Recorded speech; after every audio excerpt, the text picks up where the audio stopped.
धन धन सतगुरु तेरा ही आसरा। एक कदम परमार्थ की ओर। लावा वाले सत्संग में पूज्य परम संत मैनेजर साहब जी ने एक सत्संगी की कैसी रहनी होनी चाहिए और उसको अपने सतगुरु पे कितना भरोसा होना चाहिए उसका जिक्र करते हुए फरमाया कि रंका और बंका दो मियाँ बीबी थे, दोनों ही भक्ति भाव वाले थे। आप क्या करते, जंगल में जाते, वहाँ से लकड़ियाँ काट के लाते और उनको बेच के अपना गुजारा करते और इसी तरह भजन सिमरन करते रहते।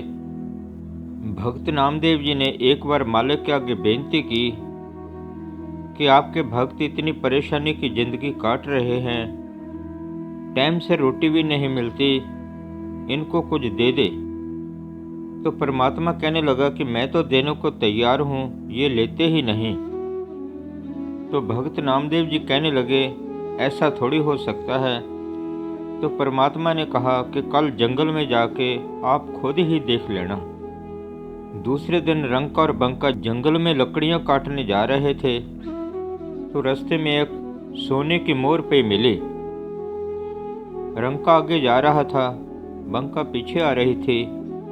तो रंका ने जब मोर देखी तो उसके मन में ख्याल आया कि बंका के मन में लालच ना आ जाए, तो वो मोर को पैर से मिट्टी डाल के ढकने लगा। बंका ने देख लिया और पूछा कि क्या कर रहे हो। वो कहने लगा कि इस मोर को मिट्टी से ढक रहा हूँ, मेरे मन में ख्याल आया कि शायद आपके मन में लालच ना आ जाए। बंका कहने लगी कि ये भी मिट्टी और मोहर भी मिट्टी, फिर मिट्टी मिट्टी को ढकने में क्या फ़र्क है। वो सोने की मोर को वहीं छोड़ के आगे चले गए। आगे क्या देखते हैं कि जंगल में लकड़ियों के गट्ठे बंधे पड़े हैं। तो वो कहने लगे कि ये जंगल तो किसी ने खरीद लिया है, अब हम इसमें से लकड़ियां नहीं काट सकते। कहने लगे कि देख लो, एक मोर देखी थी, उसका नतीजा ये है कि हमारे को आज लकड़ियां भी नहीं मिली। वो उसी तरह ही दोनों खाली हाथ वापस घरे आ गए। ना तो पराई मोर उठाई और ना ही कटी हुई लकड़ियां वो लेके आए, उसी तरह ही छोड़ आए। तो मैनेजर साहब जी ने फरमाया कि फ़कीरों ने बहुत सख्त परहेजगारी और मेहनतें की है। ऐसा भरोसा और त्याग करना हर जीव के बस की बात नहीं है। हमारा मन इतना शातिर और चालाक है कि फ़कीरी का तो इसने मजाक बना के रख दिया है। जितने भी रूहानी फ़कीर मालिक की दरगाह से आए हैं, उन्होंने जीव को हर तरीके से समझाने की कोशिश की है, मगर जीव के अंदरूनी हालत में कोई बदलाव नहीं आता। मैनेजर साहब जी फरमाया करते थे कि हमारे मन की हालत एक पत्थर के समान है। पत्थर जब तक वो पानी में पड़ा है उतनी देर तक ठंडा रहता है, जैसे ही बाहर निकाला तो उसमें वही तपश और वही कठोरता आ जाती है। इसी तरह ही साध संगत में आके भजन सिमरन करने से मन के अंदर ठंडक और मालिक का प्यार बना रहता है।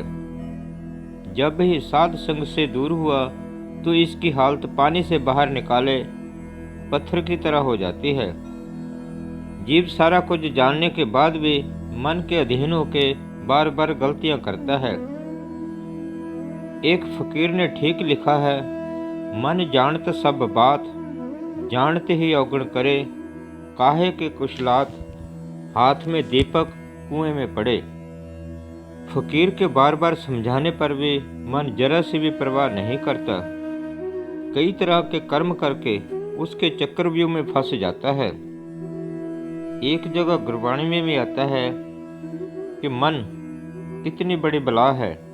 आप फरमाते हैं, मन मैंगल साकत दीवाना, बन खंड माया मोह हैराना, इतुत जाहे काल के चापे, गुरमुख खोज लहे घर आपे। गुरु साहबान फरमाते हैं कि हमारा मन एक मस्त हाथी की तरह है जो मोह माया और विषय विकारों के जंगलों में भटकता फिर रहा है। कर्मों का भुगतान करने के लिए कितनी जोनियों में बार बार जन्म और मरण का दुख उठाना पड़ता है। गुरमुख इसके ऊपर दया करके भजन सिमरन करने की प्रेरणा देते हैं, ताकि जीव इस मन के जाल से सदा के लिए छुटकारा पा सके। धन धन सतगुरु तेरा ही आसरा।